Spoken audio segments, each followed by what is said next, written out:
Hello, everybody. It's Dave Neal, stand-up comic and host of Bachelor Nation News, and we've got another saucy video for you.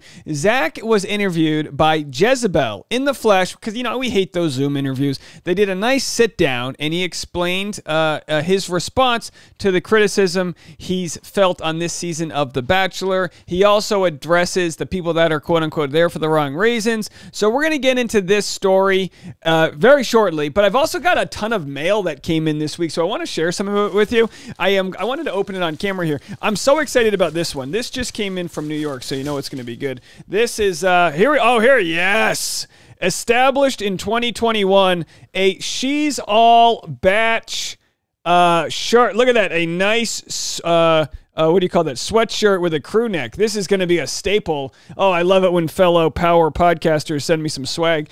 Absolutely. And speaking of fellow podcasters, this just came in the mail too, which I was actually surprised. Publishing companies will send me things all the time. This just came in the mail. How to win The Bachelor. But look, I already have a copy of this. It's the fantastic book by Chad and Lizzie from Game of Roses, The Secret to Finding Love and Fame on America's Favorite Reality Show. This season of The Bachelor that we're watching, one of the contestants was caught reading this book. This isn't a promo or an ad. This is just friends that are so talented that I want to promote. I'll tell you what, I already have a copy. Here's what I'm going to do for you guys. I'll sign this. Not that anyone wants my signature. I'm going to give this. I'm going to mail this to the next person that screen grabs Bachelor Rush Hour, the podcast, and shares it to Instagram. Tag me in that so I see that. You get that. Next person who does that, that's for you. And thirdly, I got a Valentine here. Hold on, where did it go? I got a Valentine here from our friend Mimi in Pittsburgh. We love Mimi, but check this out. Mimi sent me a Valentine, and it just came in. Not just me. She sent handwritten Valentine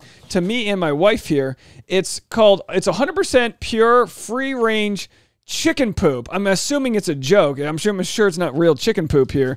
But boy, I tell you what, if you send me stuff, I will put it on my lips. And then we got this, a little like chicken poop lip gloss here. So Mimi from Pittsburgh, thank you so much. I'm feeling wildly overwhelmed. I'm in the process of reading this book, 180 Degrees by Clayton Echard. And if you check out Bachelor Hour podcast, you may hear me interviewing him about this book. It's actually fantastic. He's got excerpts from a lot of inner child work, talking about being bullied and overcoming that, and so much tea and good info in this. So definitely check that book out. Okay, let's get to the story. I want to promote people that are doing great things, and this is the way to do it. Patreon.com/Dave Neal for behind-the-scenes bonus content. All right, so we're going to get into the Jezebel interview. That's not Jezebel. Here it is. All right, this is the, by the way, I say that because the interviewer looks exactly like Amanda Seyfried from The Dropout, who played was it Amanda Holmes?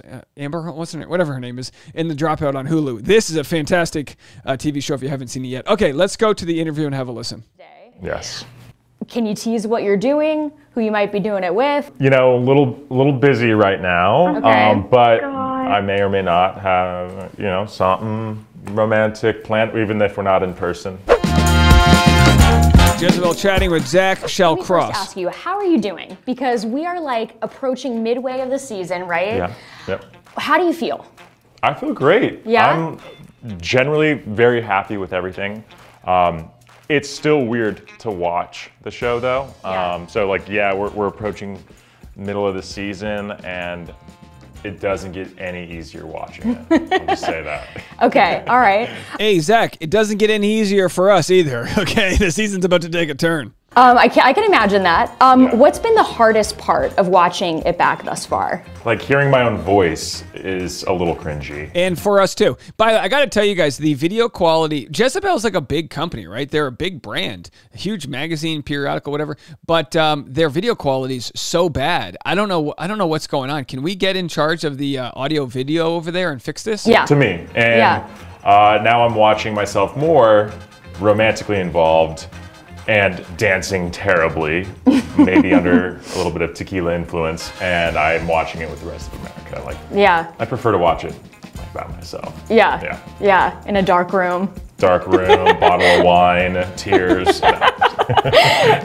Tissues. So obviously, your choices, particularly who you've eliminated in the last couple of weeks, have gotten a lot of press, a lot of fan speculation, a lot of opinions flying around. Sure. So what's one thing you wish sort of the audience would understand about being faced with those decisions week after week? Because I imagine it's pretty exhausting. Yeah, I mean, it's very exhausting. Like, you're constantly on the go, and everything moves really quick. Elizabeth Holmes. I think That's what I was thinking. you know, I think most like fans can see that like the time is very different. Like, you're constantly going from A to B, from date to date, and ceremonies happen, and Oh, it's so exhausting dating so many beautiful women. you are getting to know these women really quickly, but you also have to make decisions really quickly. And Right. there's no like right or wrong way to do it maybe, but like I think just for viewers to see, like, you have to go off of like initial reactions often because you only have limited time with someone. So like that feeling you get about someone, like, is there even a connection, or is this like person just kind of messing with me? Yeah. Right. Yeah. So Zach says, is there a connection, or is this person messing with me? It's wild, because I mean, I don't think, and again, he's probably in the right here to be guarded, but I don't know if that's the best way to find your person, because you have to deal with other people. Like, they're not messing with you so much as they're also trying to date with a TV camera in their face. So it's interesting the way he describes it as being so guarded, to wonder, like, are they there for this, or are they there for that? And it explains some of the ways we are seeing him dismiss some of the ladies. Have you, in the moment or watching it back, did you have any second thoughts at any point of like, oh God, did I do the right thing? How do you deal with that? You know, I look back at everything and try not to live with any regret, and I don't have any regret. So obviously, you know, part of the criticism that I think the whole Bachelor, Bachelorette franchise and Paradise franchise has faced in recent years is people coming on for clout, for social media following, for Instagram, for, you know, all those sort of opportunities that come with social media. And people have faced a lot of criticism for that, and I think the franchise has too. I mean, you can't be naive. Like, there will always be, you know, the fact that, yeah, this is a TV show that is shown to millions, and with how big social media is, like, there's going to be a following. Like, yeah, so Zach at least gets it, because we, you know, in the edited version of the TV show, it seems more like, and of course they edit the hell out of it. It's truncated, just like this interview is edited to hell with this stupid jazz music. Like, why do they have to make this a 4-minute interview? Play the whole thing. There's no way they only sat down for 4 minutes. You know, I hate it when it's so just like chopped up like this. But yeah, so he basically says, like, he knows there's huge opportunities, and like we've always said, you can walk and chew gum at the same time. You should be okay with those opportunities. That's the reason why you put yourself out there, but it doesn't mean you're not open for love as well. I think everyone wants to find love.